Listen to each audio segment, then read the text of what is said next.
Are you ready to take your business to the next level? Every day there are countless books and articles that are published offering the key on how to make your business a success. It's easy to feel overwhelmed trying to keep up and run your business. That's why Deb Creer created the Business Power Hour. Keep up on the latest trends, best practices, and techniques for how to make your business a success. Let the Business Power Hour do the heavy work for you. Good morning. Good morning. I am Deb Creer, and I am passionate about giving professionals the tools that they need to make themselves and their businesses as successful as possible. And we're going to have kind of a multi-topic conversation today because we're going to be talking about personal aspects, and then we're also going to be talking about professional things. So please join me in welcoming Nancy May to our program today. Welcome, Nancy. Thank you, Deb. It's a pleasure to be here with you today. Great. Well, and Nancy is a fellow C-suite networker, and so we always love it when we get to have guests on from there. But let me tell people a little bit about you, and then we will dive into this. So Nancy May is a corporate leader, business advisor, author, speaker, and nationally recognized podcast host. She has spent her career working with CEOs, boards of directors, and senior leaders in the public and private corporate sectors. These experiences gave her the strength and foundation to step in and provide her parents with guidance and support, both as their power of attorney and trustee, and diehard advocate as they aged. Nancy credits her father, an entrepreneur, innovator of innovative eyewear design, and her mom for encouraging and preparing her to acquire the many skills needed to start, build, and lead several successful businesses. She has transitioned these competencies and life lessons into her new business, CareManity, LLC, which focuses on providing family caregivers structured ways to obtain practical knowledge, resources, and access much needed support. And then we're also going to talk about something else that Nancy does a little bit later. But Nancy, again, welcome to our program. Thank you.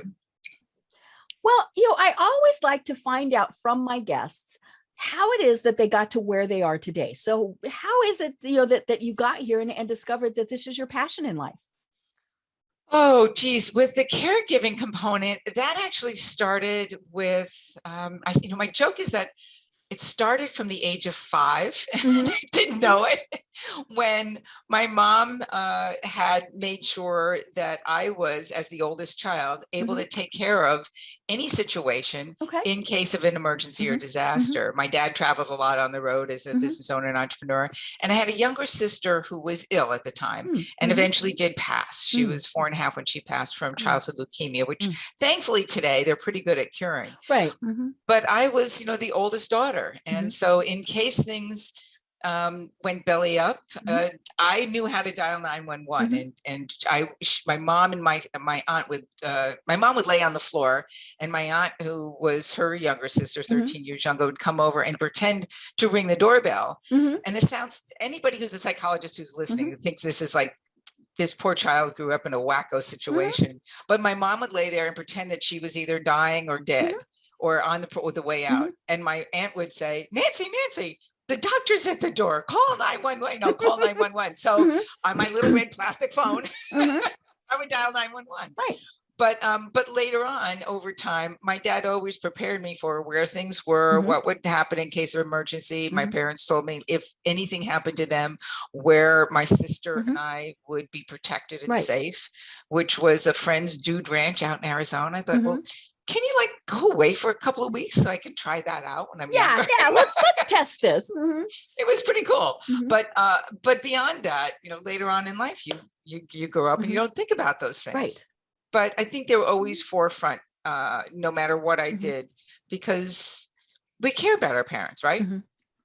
And when it came time that they needed my help, I was ready to step into those roles. And it wasn't till I say battles happened where they really needed my help with care facilities, with doctors, with just the life decisions that I dove in head first. And I've always been a creative problem solver. So I found ways to say, I'm mad as hell and I'm not going to take it Mhm. anymore. Right. Anybody remembers that Mhm. movie, which I think was called Network, Mhm. and Yep. I took it very personally. Mhm. So that's kind of how I got into Mhm. it. Right. Well, I mean, it comes back to the old Boy Scout motto: be prepared. Yeah. And we all hear about, you should be running drills at your house, especially if, say, you are in a multi-story, how do you get out? And it doesn't matter if you're, 3 years old or 90 years old, how do you get out? We have to do this every time when they're talking, when we get on an airplane, even, no matter how many times they fly, they still tell us, you go here, yeah, right. And part of that is, we have to keep practicing, because when something bad happens, our brain goes zzz. Muscle memory is a wonderful Mhm. thing, and I grew up in the generation where in Long Island, where I was born.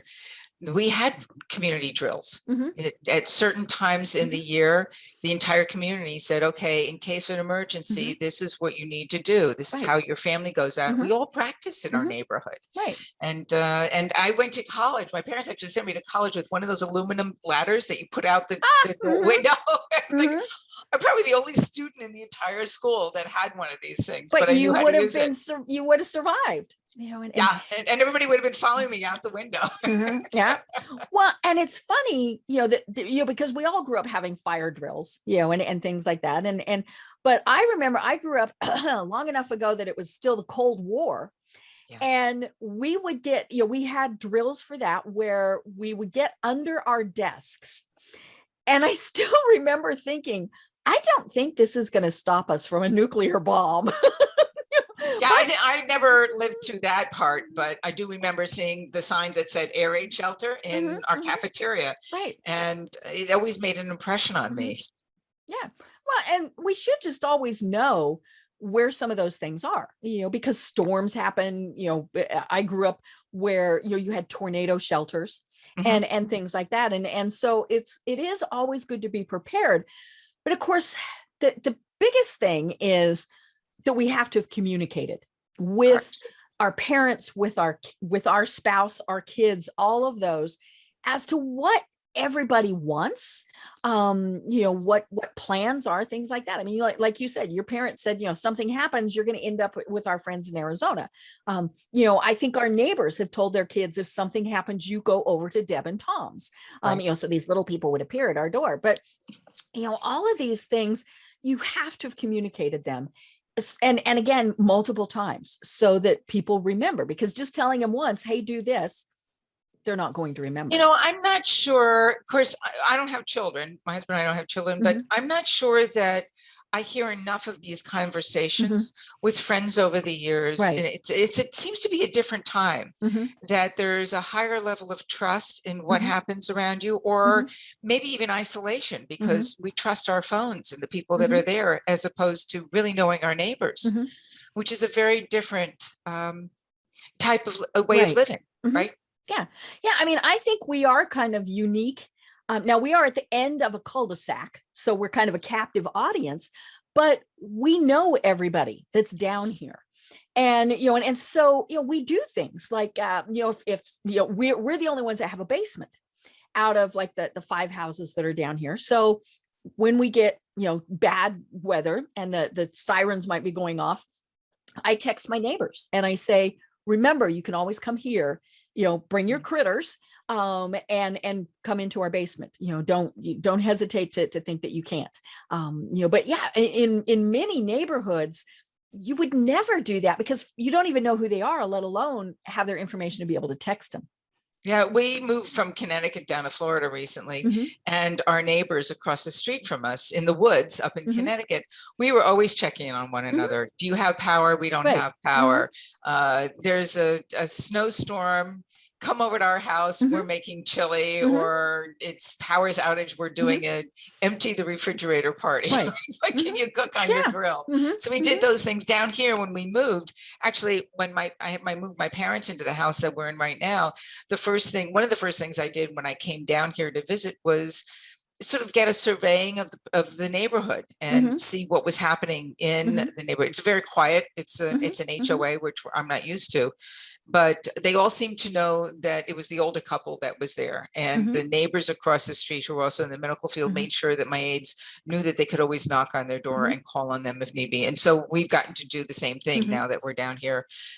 We're not best of friends with them because we've only been here a short while, but we certainly know who they are, and I would feel no problem knocking on somebody's door if I needed it. Right. You know, and some of that is, I think it has definitely changed. You know, where I grew up, now I grew up in a mountain community in Colorado where we quite frequently were shut off from the rest of the world because of weather. You had to go over a mountain pass to get out. You know, no matter which direction you went, it was a mountain pass. And so when the weather got bad, we were in.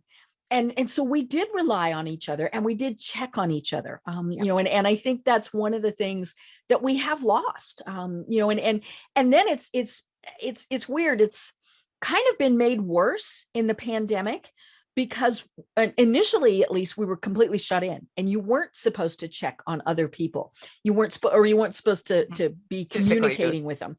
And you know, and I think that was a problem, especially with some mental health issues and things like this. You know, people were just so isolated that, you know, things went south quickly. You know, we did some things here where every Saturday we'd come out to the end of the cul-de-sac, and people don't drive down here because, you know, they dead end. And so we set out our chairs, and everybody stayed, you know, 6-10 feet apart.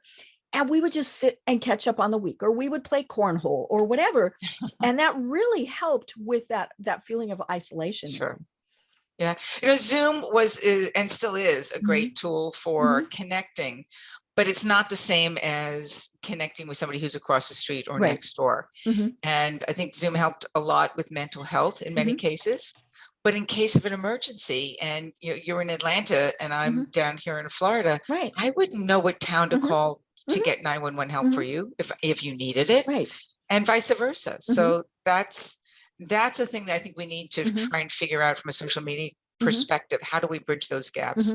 Right. Well, and you know, it can be, and we see this happen all the time, where maybe we're reading somebody's Instagram posts, their Facebook posts, things like that, and we can tell there's something wrong. You know, and then you have to figure out, okay, do we call the authorities? You know, and how do we figure out who those are? I mean, if you call 911, you clearly get your local people. You know, can they connect you with, you know, wherever out in Utah, or you know, things like that.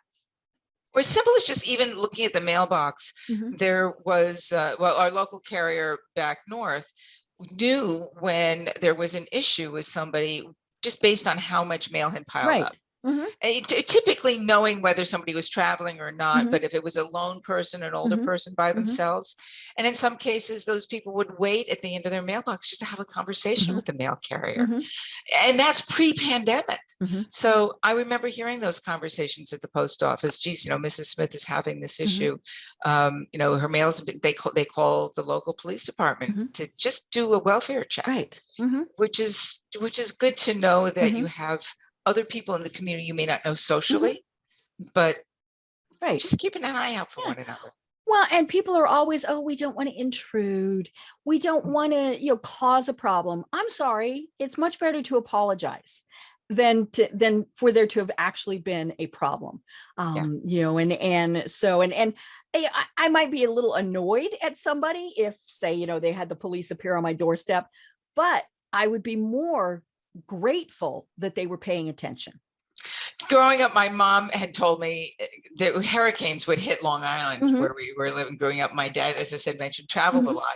And it never failed that the police department, a police officer would knock on my mom's door during a hurricane or at the end of a hurricane. And my mom would say, okay, please tell me it was my mother-in-law who was taking Yes, Mrs. May, it was your mother-in-law who called to make sure you and the girls are okay. So, oh, you know, that was her level of exasperation, but she knew that my grandmother cared about her daughter-in-law and her grandchildren. Right. Yeah. You know, we had a situation not long ago where I was supposed to meet someone and they didn't show up. and could not reach him on phone, could not reach him on text. And I knew that they had had some issues. And so it was, okay, do we go to the house? Do we, what do we do? Right. And, and then it's a matter of, immediacy. Okay. Yep. If we don't hear from them in an hour, do we do something further? And luckily everything was okay. And, it was just kind of one of those situations, but she got spoken a little sharply to that, she had, kind of let us kind of dangle there for a while. But, it's, again, we need to, common sense maybe needs to come back into the conversation, where if you're thinking, they haven't cut their lawn in a while, or look, there's, 6 newspapers sitting there when they normally take their newspaper in every day. And the car is still in the driveway. Right. Yeah. Right. Yeah. Especially if you know that they are there, even if you're just doing things like glancing out and seeing, are there lights on at night? Is there clearly something that's going on, especially if you do have older neighbors, or people who have health concerns. Again, it's better to apologize than to have a catastrophe happen. I agree. And when we're dealing with our parents, with our family members, things like that, as I said, it's the important thing is really to have communicated, and have your legal ducks in a row is, of course, one of the big things. When I was diagnosed with cancer in 2015, first thing I did was medical power of attorney and a will. Now, it was what I got off the internet. It said husband, husband, husband. I mean, it was really easy. Better than nothing. Right. And, but, and since then we've actually done very detailed ones, but, we set up a trust and all sorts of things. I mean, they got really detailed. Who's going to care for the cats and the dogs? I mean, things like that. But, those are actually very important. And it's, there should be things too, what happens to your business? If you were the business owner, who does all of those things? But it comes back to that communication. I had my best friend from kindergarten. So I've known each other, we've known each other. I've got one of those too. 20 years, right? She contacted me and she said, would you be my executor? And I said, yes. And so even just figuring things like that out, but clearly medical powers of attorney are, especially when you have older parents, that's one of the things that you absolutely have to get taken care of. But so many times, nobody wants to do it for a variety of reasons. I mean, but I think there's the whole, we're going to jinx it. If we have it, we're going to make something happen. We don't want to admit that we might need it. So how do you kind of start having those conversations? I think the conversations really have to start early in life in general, so that everybody's comfortable with them. Right. But if they haven't really, being able to sit down and gently have those discussions, saying, these are my wishes. What would your wishes be? And even if it's over a cup of tea, a glass of wine, a meal, whatever it is, just to soften the anxiety of those discussions, because at some point we're all going to leave this earth. Right. And we don't want to think about those last days, but it's important to know that, and at least have a conversation in thinking about what you want, right? I knew exactly what my dad wanted. My dad was a fighter right to the end, and I fought like hell as much as I could till we couldn't fight anymore. And it was hard. The hardest thing for me to do as POA and durable power of attorney for my dad was to sign that DNR, which he did not have. Right. And to me, the emotional part of that was like I'd given up. Right. And that was really hard. It's I explained it to a friend who said, well, how is that? And I said, this sounds really stupid, but it's kind of like I felt like I was taking my dog to be put down. Right. Yeah. You'd made that decision. It was my dad. It was like I was equating my dad with my dog. But it was a similar kind of decision when you have to make that for an animal, because you're still emotionally attached to that animal. And that hurt me more than anything. And the fear of not being there when he left, yet making sure, because my father was a business professional, I followed in his footsteps. I learned everything that I could from him, and made sure that everything was buttoned up right to the very, very last end. And I walked in from the funeral home to the house just as he was ready to take his last breath. So, I mean, timing was everything. I Mhm. thought I had missed it, but Mhm. our aide said, no, Nance, He waited. he waited till you Mhm. were there, and Mhm. then he exhaled. Mhm. And even the final conversation that we had, they always have Mhm. that final conversation saying it's okay to go. My Mhm. dad was desperately fearful. My terms, probably not his, but I know emotionally he was worried about my mom. They'd Mhm. been married for Right. 65 Mhm. years. They just missed their 65th Oh. anniversary by Mhm. 2 weeks, Mhm. literally, not even, maybe 5 Mhm. days. And so my conversation with my dad was, okay, Dad, here are the finances. Mhm. I've got everything under Right. control. You don't need to worry about Mhm. Mom. I'll take the best care of her. You don't need to worry about my sister. Everything will Mhm. be taken care of. And you taught me well. Mhm. So that was my Mhm. conversation with him. Mhm. And it was it was easier for me to have that conversation than Mhm. it was probably other conversations where I wouldn't know what to say, Mhm. and Right. the words would be empty, not Mhm. empty in words, Mhm. but I wouldn't know how to Mhm. anchor them where there would be that connection, Mhm. although I know that the love was there in Mhm. just those conversations that we Right. had. Right. My mom was a whole different story. Mm. Mom and I, in fact, you talk about relationships with doctors before Mhm. we got on the call, was my mom always told me, if I ever get to a point of vegetation, shoot me. So my mom Mhm. had a massive brain aneurysm Mm. Mhm. the day after Thanksgiving, and I flew down and got there that night. Mhm. And the doctor came in and said, well, what do you want to do? Do you Mhm. want her to go into hospice? Do we stay at the hospital? Mhm.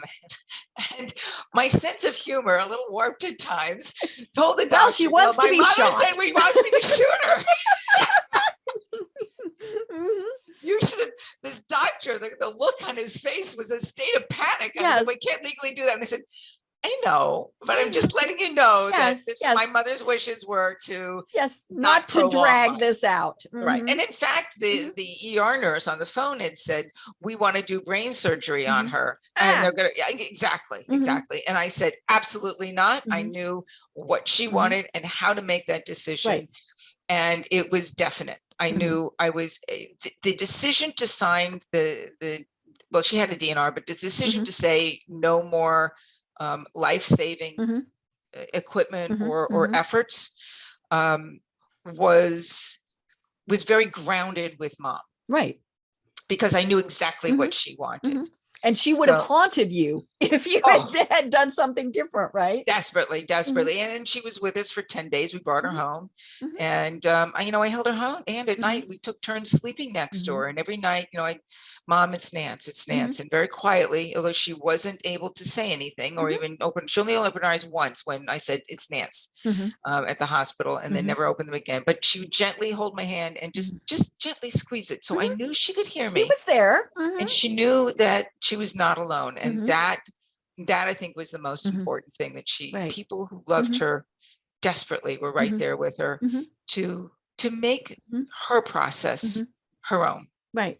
Yeah, it was interesting when my father passed, it was the opposite of that. He had dementia. And so I tell people, My mom did too. yeah, Yeah. he was gone long before he was gone. I'd gone through that grieving process. I mean, that little old man who was there, that wasn't dad. But we knew the time had come, and he was in a care facility in a different state from where my mom lived. That's one of the tricky parts about living in rural Colorado. Yep. That the closest healthcare was 65 miles away in a different state. Yep. And so, he was there, and we had made the decision to let him go.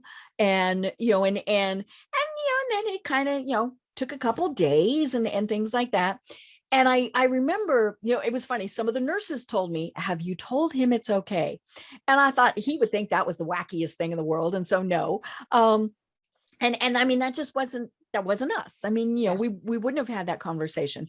It's not But okay to go, Dad. I love I you. I don't know, want you to yeah, go, right? yeah, but we had friends who were in that town where he was, and we went to shower, Mom and I, and I don't know why we both went, but we both went to shower, and he passed while we were gone. And I know that whatever was left in there of him, he didn't want us to see it. And he waited until we were gone. And so it's interesting kind of how these things play out. There, because I think there is still something that he had that last little bit of control. And I remember they called us and we thought, well, we'll finish showering. At that point it was the family stories are really interesting. My mom passed. I had slept next to her that night, and I had gotten up to go get her meds and to get my lead aide and my sister to help me, because I was the one in charge and they were the administrators. So we all had our roles and responsibilities. Yes, you were the charge nurse. I was better at doing the comforting, but not the administration of the meds. So but I left the room, and my lead aide Millie had run into the room, hearing me get up, and said, "Nancy's gone." Now she hadn't gone. She hadn't passed when I was there with her. So she waited for me just to leave the room and do that. And I think there's a gentleness that our parents and people we love do that intentionally. We don't know it till we've gone through it, but I get it. Yeah. And I did all my care work from 1,200 miles away. Right. So I get that. Yeah. Yeah. And one of the things you mentioned that is very critical to all of this is that advocacy part. When someone is ill, or when they are in hospice, or, all of those varying degrees in between, they need that advocate. And I definitely found that out when I was so ill, because I was terribly, terribly ill. Right. And I was incredibly fortunate. My mom came, and then, of course, my husband was in charge, but between the two of them and some friends and my aunt and some other people, I was never alone. I was in the hospital for 7 weeks, and, I was almost never alone. And that was so important. But I remember later on, like I had to go to a rehab facility, because, when you've been in a hospital a really long time, things like your leg muscles, don't work right. And so they send you to rehab. And so I was there, and it was important to me to let to be that advocate, both for myself, but more importantly for others. I remember there was an aide who deliberately hurt me. Now, I was probably close to the youngest person in this facility. And if not the youngest, there weren't too many of us in my age range. Most were in there, clearly much more elderly. But this aide deliberately hurt me. And we got her fired. And they asked, do you want us to call the police? And I said, we just need to make sure she never does this again. Right. But when I was talking to the administrator, I said, here's the important thing. I was able to stand up for myself. How many people has she hurt who couldn't say anything? Either they just simply could not, or they were fearful of, or, a lot of, especially the older people, you don't question authority, and you especially don't question medical authority. And so I told them, I said, I'm not doing this to get people in trouble. I am doing this for the people who can't speak out. And I think that's one of the most important things, is that you have someone who is there to be your advocate, to say, wait a minute, even just simple things. Like one of the times when I was in the hospital, they came trucking in with, little pill. And I looked at it and I said, what's that? And they said, doctor ordered it. Good question. Yeah. Doctor ordered it. I said, what doctor? I said, no, there's only one doctor that is permitted to order things for me. And I said, but what is this? What is it for? And they said, well, the doctor ordered it. And so I took it and I put it on my little table. And pretty soon I ended up with this little row of these little pills, because I would not take them. I did not know what they were for or who prescribed them. And when my doctor came in, he went, what the is that? And I said, I don't know. And I said, but I wasn't going to take it because I knew you hadn't prescribed it, and the staff could not tell me what it was for. I mean, and that just really concerned me, that things like that happen. And it happens a lot. It's not that anybody's trying to hurt people. I mean, bless our medical staff. They're very overworked. They are doing the best with what they have. But sometimes things happen. And that's, I think, one of the biggest things where the advocate comes in, is to say, now, wait a minute, what the heck is that? The most powerful word that we forget that we have at our disposal is the word no. Yes. And as I like to say, no is a complete sentence. Mhm. You do not need to explain Right. why. Mhm. And my husband went through a similar thing Mhm. a couple of years ago with kidney stones Mhm. in the hospital, Mhm. and they were giving him meds, and Mhm. he said, "No, Mhm. that's not what I'm going to take." And Right. they said, "You have to," and he Mhm. said, "No, I don't." Mhm.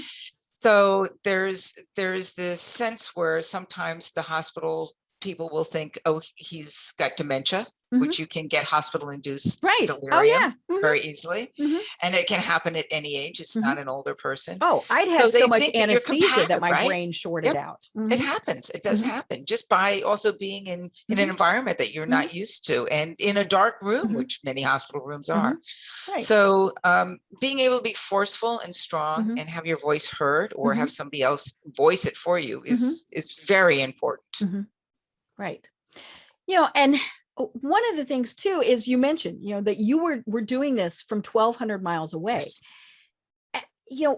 We are, some of us, my husband and I are like you and your husband. We don't have kids, so we're not the sandwich generation. We're Right. not having to care for, but you know, We're the bread. yes, that's it. Yeah, on both sides. And but how when we have to become that caregiver, I think that's probably one of the most complicated things. And because our parents, that's not what, they don't want us to be the caregiver. They're supposed to be the caregivers. But how does it, what happens when you're not there and you're still having to have your business, to have your career, to work and do all of the things that you still need to be doing? I organized it. I joked and I called the work that I did to take care of mom and dad as Mom and Dad Inc. So it was Mm-hmm. just business do.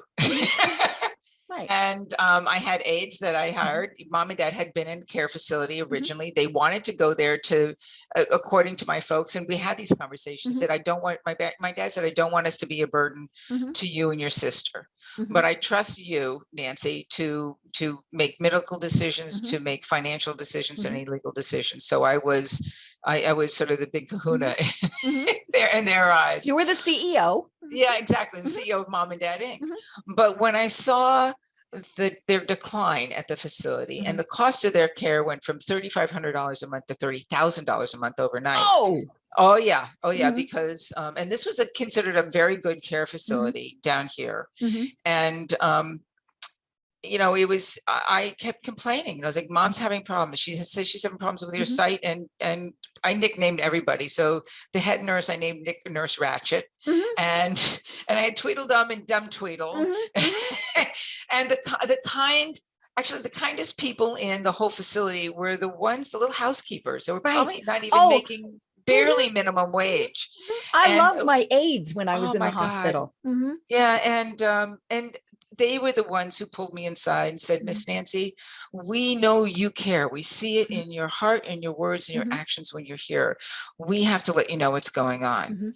So Mom was having TIAs. I didn't know what TIAs were, and mini stroke. She had had heart issues beyond, but she started to go downhill pretty quickly.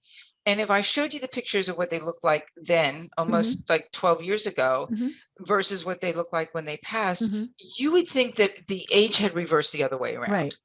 They look like they were ready to die in the care facility. So when also being in charge of finances, I sat my dad down, who was cognitively strong right to the end. Mom, not so much. I said, Dad, I want to sit you down and explain the finances, and this is how they're going. Right. I'm worried. And he said, and I had to fire a financial advisor who I worked on FINRA complaints. That's a whole nother story. But he said, can we leave now? And I said, no, our contract says we must give 30 days notice, but I just want to, we were partnership. So I needed his buy-in as much as my decision, which I knew was right. And I knew he would buy into that, but I wanted him to not feel that he had lost total control. And in everything that I did, even long distance, I tried to keep them involved as much as they wanted to be, because it was still their life. Yes. And being able to run it like a business, manage the finances. I had my accountants, my financial advisor, attorneys that I needed, my aides, fired an agency. I hired my own aides. I had ideally 6 worked well when you're doing 24/7 round the clock, because people's schedule goes on and off. You can't rely on 1 or 2 unless they're moving. And even still, if you rely on one, what Mhm. happens when they get sick? What Right. happens if they need Yeah. some time Yeah. off? You cannot have just one. And can we imagine you doing it by yourself? Mhm. And Right. lots of people Mhm. do. Mhm. But that's how I ran it. And I always had a lead. Mhm. I let one lead go at one point who sort Mhm. of burned out and went downhill. Mhm. And my other lead was with me for 9 years, Mhm. and we're still in close contact. I Mhm. had talked to her this morning. Mhm. So she was, I always refer to her as my right, not my right hand, but my right and my left hand. Mhm.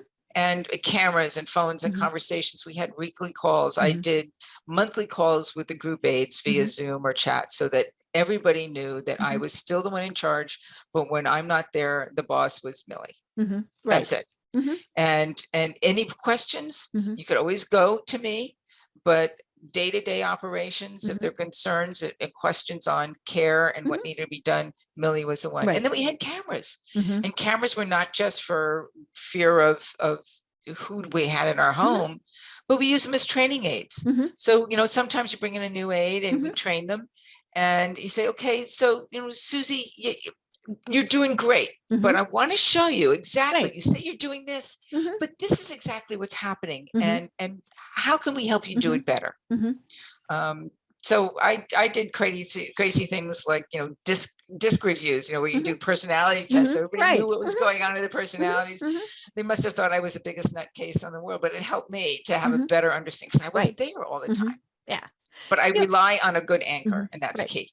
Right. And what you're talking about is so important. You took a very active role. And I think so many times, we mentioned, people don't want to question. You need to question. Constantly. And if any caregiver or anybody says don't call, or things like that, it's like, no, no, no. I still have a plethora of doctors The that old I trust but verify, as Right. they say, Yeah. right? Yeah. Yeah. Like in my oncologist office, there is a sign on the door that says you do not leave if your questions haven't been answered. And, Good sign. and when I talk with people, because I actually, I came at this a weird way. I actually used to work for the American Cancer Society, and I worked for an oncologist. So I tell people I know just enough to be dangerous. But I always tell them, take somebody with you, kind of back to that advocacy thing. Yep. But, because when you hear, if you go in and you've got a bad cold, you get home and you go, now, when was I supposed to take that medicine? But when something catastrophic or even, fairly serious happens, your brain again shuts off. So have that other person there. And I said, but, take notes, record it. And I have said for years, feel free to record it. And so I was in, one of my other plethora of doctors' offices, and they had a sign up that said, we do not allow recording. And I thought, huh. And I know it's a liability reason. Sure. But it's like, no, now I'm not at the point where I need to be recording anything, but there are times where, and if I felt I needed to, I would tell them, you have one choice. This I'm recording this or I leave. But you notify them and put them Yes. on notice. Mhm. You're recording and you say, Right. I'm Yeah. doing this Here's my because phone. I've got it here in front of us. You can see that I'm doing this. I can't trust that I'm going Yeah. to remember Mhm. everything that you Right. said. And I want to Mhm. make sure that if I have questions later on, Yeah. I can always come back Yeah. to you with them. Yeah. Or I can look at the recording and not have to pester you. Right. But yeah, I mean, we always, you need to feel that you can talk to anybody at any level. And like one of the things that I had told my mom was, like I mentioned, she was 65 miles away from where dad was. Yeah. And I said, Mom, you need to vary when you go visit, because you want them to always think you could appear within the next half hour. And I said, and of course she wouldn't do that. She's very organized. And so she went every Tuesday at 10 o'clock. And so they knew, have Dawn Yeah. Gore looking nice Tuesday at 10 o'clock. And so I tell people, those pop inspections, those are good things. I used to tell my dad, don't tell anybody I'm coming down. It's Mhm. going to be a secret. Right. And my dad couldn't do that. He Mhm. the world knew. I think the Oh, yes. entire town, probably the entire county Nancy's knew I was coming. coming. I would refer to so my nickname for myself was the Wicked Witch from the North, because I would fly You'd down fly in and on your broomstick from the north. exactly, and then start saying things. But I took mom and dad out of a care facility because the quality wasn't there, and we ended up renting and then buying a house and putting, the investment into the Right, house, right. which was the best thing. The quality of the care surpassed everything, and the cost and management of that care was a lot easier than having to fight those battles. Right, I mean, right. that was our choice, or my choice. Yeah. And obviously cost is a huge concern for most people. But it's $30,000 a month. I better be served lobster every night. Yeah, they better be serving Caviar. lobster and champagne, but we've also seen some of the ones that are an inexpensive facility, it still have phenomenal care.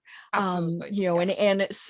And I think that's maybe one of the things that I see with people is they assume that because they're paying an extravagant amount, they're expecting that things are just okay, or not just okay, that they're wonderful, and I tell people, well, it's like a hotel. I mean, you might spend $300 a night for that hotel room and get in there and it's dirty. It's, all sorts of things that are wrong with it. So the cost really doesn't correlate with the level of care. A lot of the care facilities, and people don't understand, the larger ones especially are designed like REITs, real estate investment trusts. Right. So the level of how the businesses are stacked is very different than what we assume from the outside. Right. And they're marketed. There are lots of new ones that are being built left and right. I mean, there's new ones down us here. Little baby boomers are having to go places. And we don't necessarily have to. Like 80% of people rather age in their own home, but they're sold like hotels. They're beautiful. Right. And, if I'm going to stay in a hotel, it'd be cheaper for me to stay at the Ritz than it would be at a care facility, and still get 3 meals a day and room service. And somebody knocking on my door to say, Nancy, are you in there? Okay. Room services, I'll probably get better room service and better cleaning service. I mean, we hear stories about, not now, but people who live on cruise ships, and things like that, because they're in many cases saving money, but they're getting to explore. They might never leave their stateroom or some things like that, but they're having a phenomenal time. The view always changes on the port. Right. Yeah. And they have people that clearly care for them, and they're not changing staff a lot, so it's the same pursers and things like that. And same thing with hotels. I mean, I've seen stories where the little old dude moves into the local Holiday Inn. It works out fine, and it like you said, it's probably less expensive.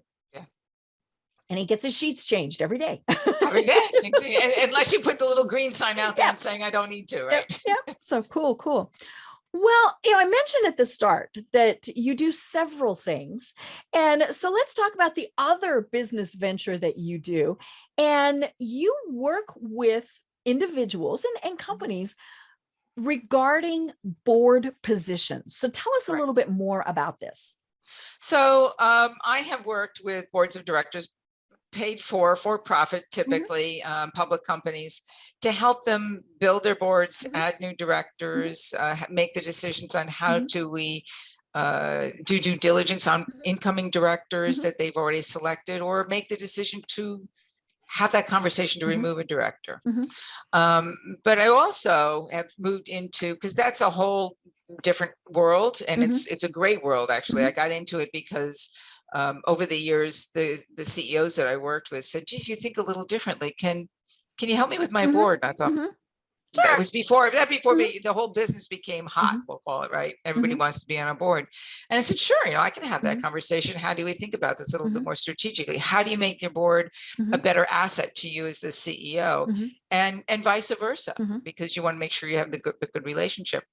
But over the years, I found that there is an exceptional number of candidates that would have been great directors, but they didn't have the tools and wherewithal that could help me put them in the right position to sell them well. So they didn't have bios, they didn't have resumes that were done right. They didn't prepare properly. They didn't know exactly what the role was. They didn't know how to present themselves in a way that was in a board position, which is a Mhm. different type of position of authority than an employee or a consultant or Right. an outside Mhm. advisor.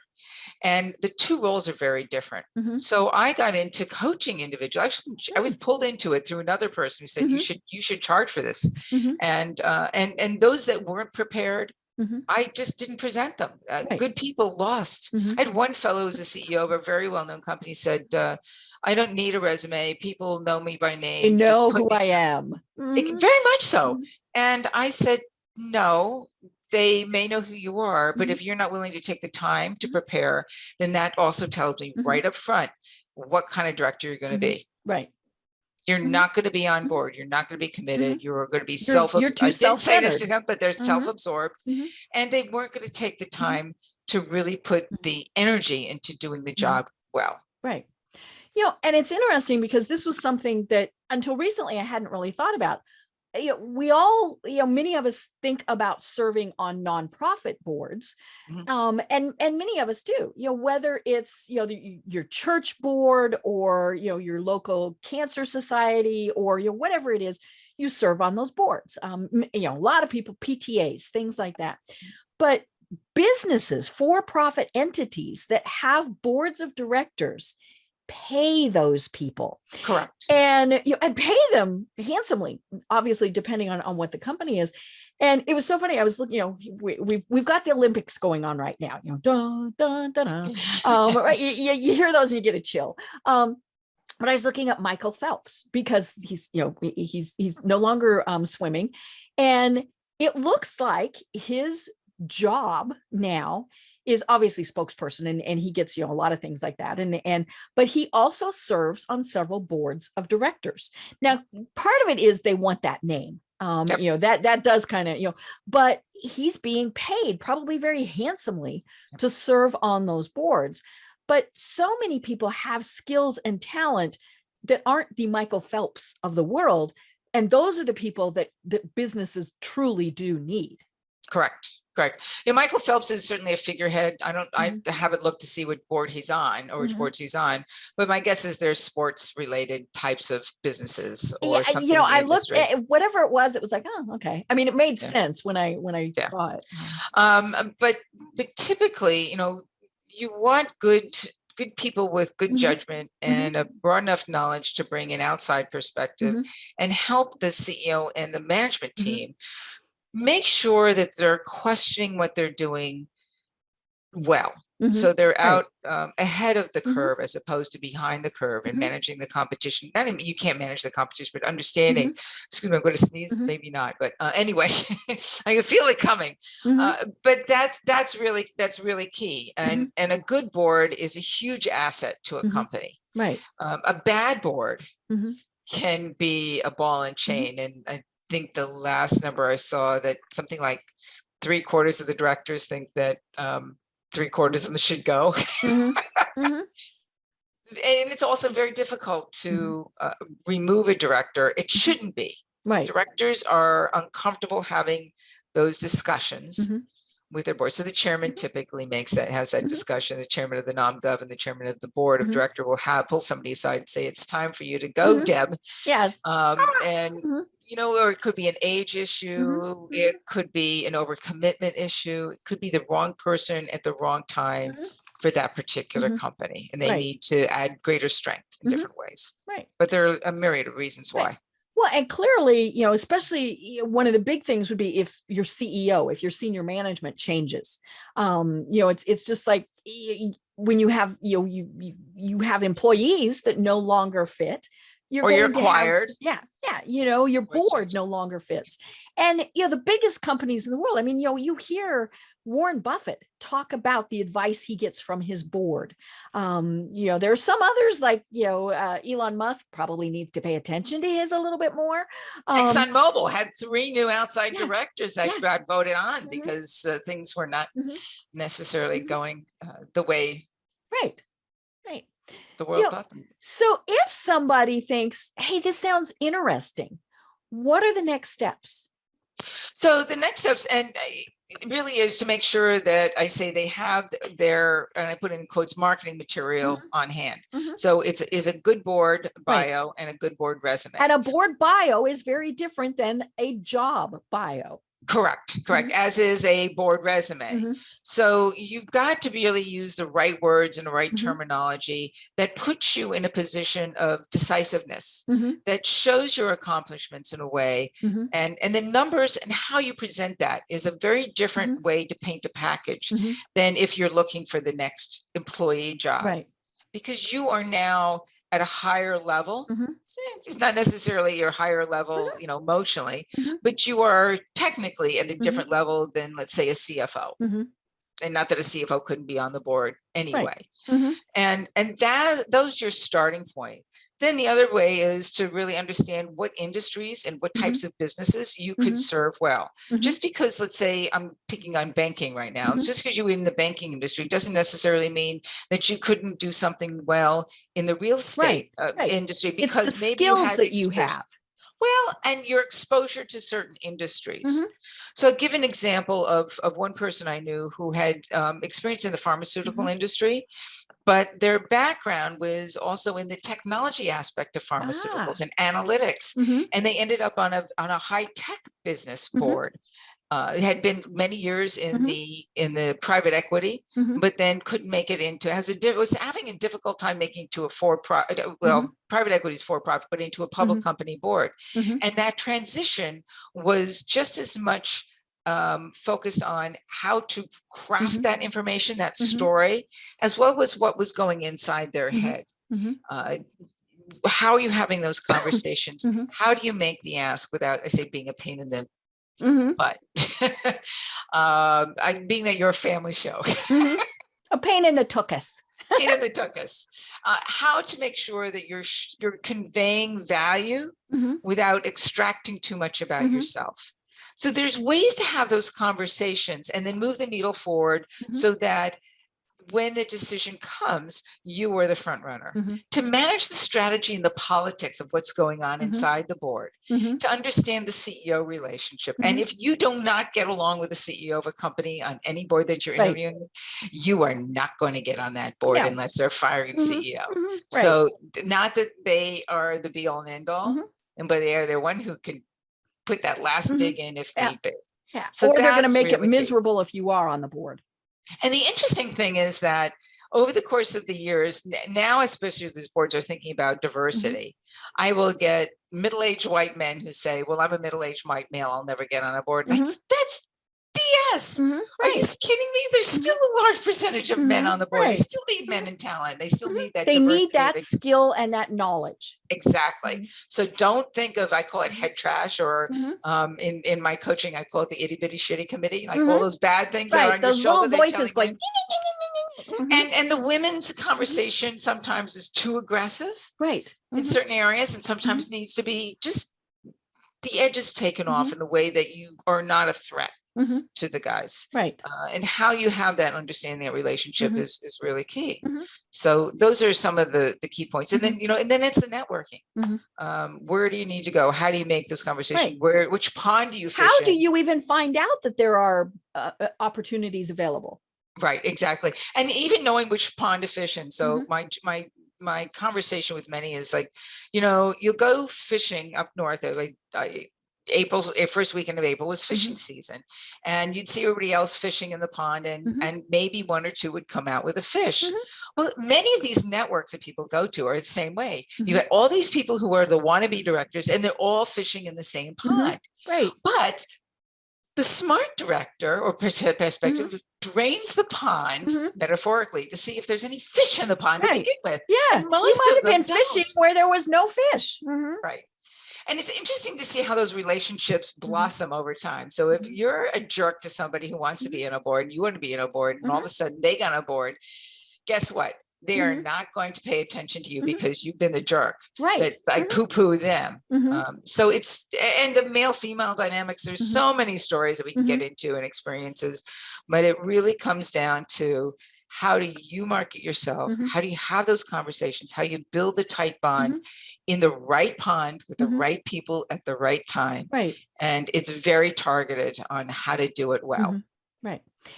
And I'm assuming it is wise to start small. You're not going to be on Warren necessarily. Buffett. Well, yeah, that's true, depending on what your skill set is.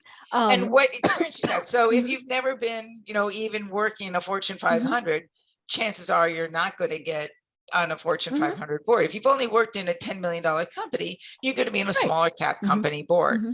But if you've worked in a $20 billion Mhm. company, whatever number that might Mhm. be, Right. you might Mhm. have a chance to get there, Mhm. unless you've been so far down the totem pole that you Mhm. don't have a chance to do so. Right. Right. And getting on a not-for-profit board Mhm. is not a way to market yourself on a for-profit board. No. Everybody's told, the women Mhm. especially have been told that, Mhm. getting Yeah. on a not-for-profit Mhm. board is a way to get to your for-profit. That's Mhm. Right. nonsense. Yeah. I serve on nonprofit boards. First of all, for the altruistic reasons, you believe in whatever it Passion for the is. Yep. mission. Yep. But Yep. it is also to make connections. Yes. But it's it's and I mean that's always been like I served on a board in Denver where I went, oh, this seems fun. But then of course the first thing I did was I looked at who the other people were. I went, oh, these are people I need to meet. Yep. So so it's there, but that they may write the checks, but still never show up, right? Right. Yep. Oh yeah. And so serving on any type of board, it's always always challenging. But And every board position is a responsibility, Mhm. whether it's a for-profit, Mhm. not-for-profit, Right. an Yeah, you advisory are board. committing to a certain number of meetings, whatever it is, and they should explain that to you. That Exactly. Mhm. What are my roles and Right. responsibilities? What are your expectations? If I don't meet that expectations, Mhm. how do we have those conversations? Right. If you Right. don't meet my expectations, how Mhm. do we have those Right. Yeah. conversations? And they should have that. They should have it in a document that they can give you. Not all do. But yeah, and because it ends up being kind of loosey goosey. But yeah, I'm serving on a new board and it hasn't even met yet. And it won't meet in person until October. Hopefully we're meeting in person. But I said, is there something I should be doing between now and then? And they went, I went, okay, fine. As long as I'm not missing something I'm supposed to be doing, then, but that was, it was like, okay, really? All right. I've been approached a number of times by people who say, geez, your background looks great. Mhm. I'd really like to talk to you about Mhm. being on my board. I'm like, can you tell me more about that first? Yes. And I Mhm. just recently got something on LinkedIn. Mhm. I think you'd be perfect for, in this particular case, it was an advisory, Mhm. a digital advisory Mhm. board. And I said, one, my time is limited, Mhm. two, send me some information Mhm. up front so I can make an assessment Mhm. before I waste my time and your Right. time on a Mhm. conversation. So Mhm. I'm going to be, the Mhm. PETA, the pain in the, Mhm. what, Yeah. Back to before, that took us. and yeah, I Mhm. must have a butt fetish, but, but it's important to Mhm. know that somebody that you're approaching is going to do their due Right. diligence. You want that because then it means they're committed to you. Yeah. Great. Well, oh my gosh, Nancy, we are almost at the top of the hour. One thing that we didn't mention is you have written a fabulous book. It kind of goes back to the first part of the conversation called How to Survive 911 Medical Emergencies, step by step. Believe before. See, it's little tiny print here, before, during, and after. So that's a great book. I should do that for boards. How to survive 911. Yes, 911 for boards. What are we doing before, during, and after? Because it would make sense. But yeah, so tell us how people find you and how they connect with you.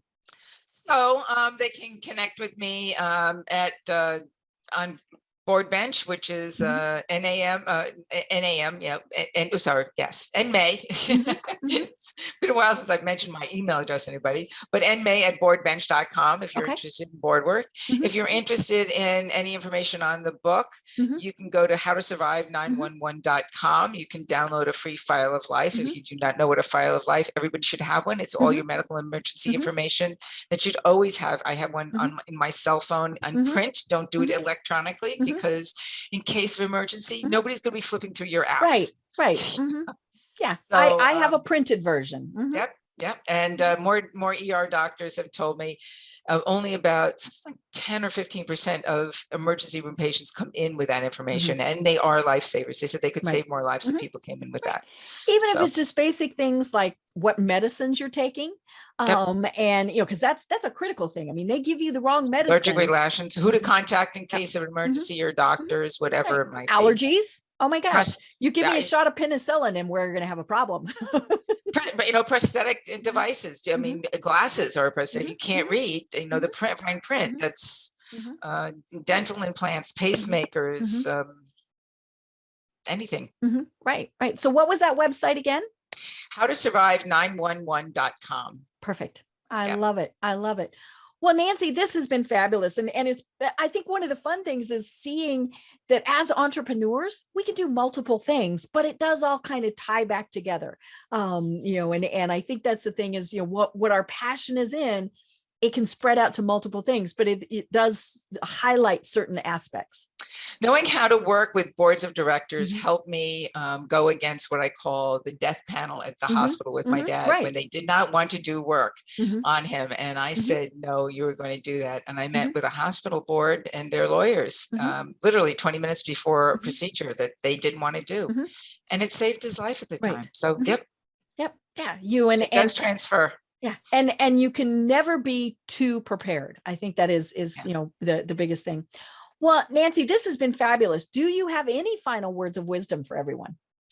Oh, geez. If you're interested in a board, make sure that this is something that you have the time and wherewithal and energy to do so, because good boards are great to have, but every board at some point in the course of the business's lifetime will explode. Something will go wrong, just like in our lives. And not every day is it perfect.